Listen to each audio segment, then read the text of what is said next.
If you battle a little bit of blockiness or stiffness in your fingers on either hand when you're playing cello, the answer might not actually be in the fingers themselves. There's an area of the hand that we tend to hold a lot of tension, especially as adult learners, and it's the base row of knuckles right here. Okay, so what I want to give you right now is just a quick, easy exercise that will help you liberate that area and improve your playing. So this exercise is called spider push-ups. Okay, it's bizarre sounding, and hopefully that means it'll stick right in your memory.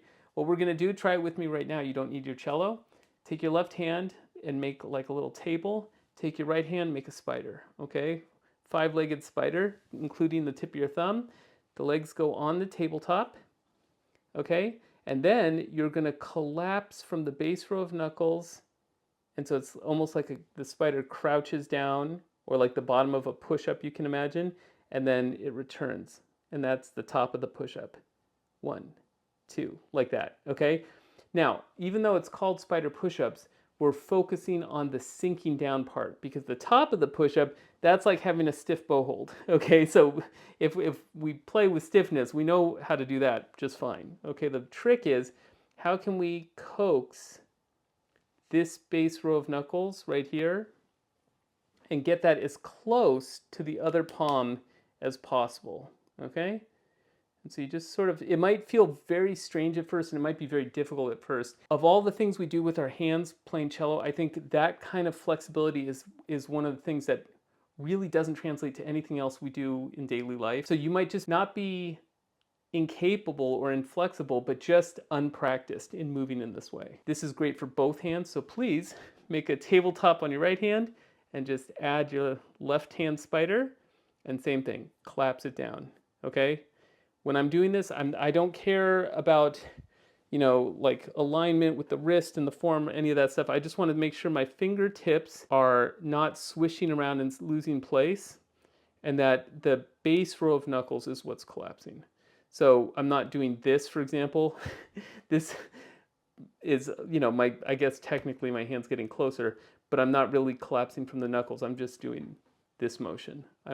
This is me sinking passive weight through the base row of knuckles, and it comes down, okay? And the other thing I'm not doing is something like that, where yes, now the two palms are touching, but it's like the spider's legs on ice skates or something, like splayed out. It's not that. The fingertips stay where they are. They're allowed to bend, of course, but they're not gonna like slide around. Now, let me just say one thing about this.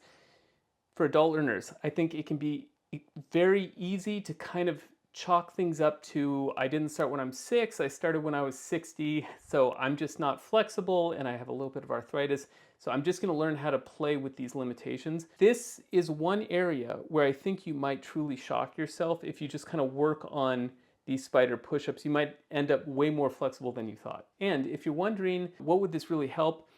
Let's start with the right hand. If you can relax and kind of loosen up the tension in this base row of knuckles, that's basically the gateway to finger flexibility for your playing. String crossings and bow changes and anything with that kind of colle finger bow stroke, it's going to be enormously improved if you can undo tension here. The other thing it helps with is just making a beautiful lush sound. I think if you imagine you have a canvas and you're going to paint a stroke, and you have a brush with the bristles, they're all like glued together from old paint, and it's really stiff, and you try to make a beautiful like deep stroke, it's not going to work very well. But if you have a brand new brush with really flexible bristles, you get that paint, and then as you sink weight in, the bristles just naturally like fan out, and you get this gorgeous stroke of color on the canvas.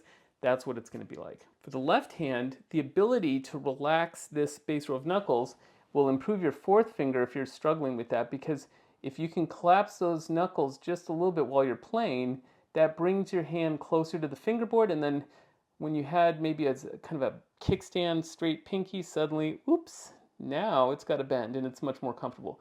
For the same reason, extensions will be better this way. And when it comes to vibrato, being able to relax this area is going to help you get that kind of wide, juicy oscillation you want. I'm just going to give you a little reality check now. It probably goes without saying, but I don't think if you work on this for a few days, that whole laundry list of things I just mentioned is going to suddenly be opened up for you. I really hope it is, but it may not. But what this exercise will do is pave the way so that when you try to improve that laundry list of kind of technical things, you will have the flexibility needed so that the exercises work their magic. Final thing I'll say is please try to really memorize the feeling while you're doing this exercise.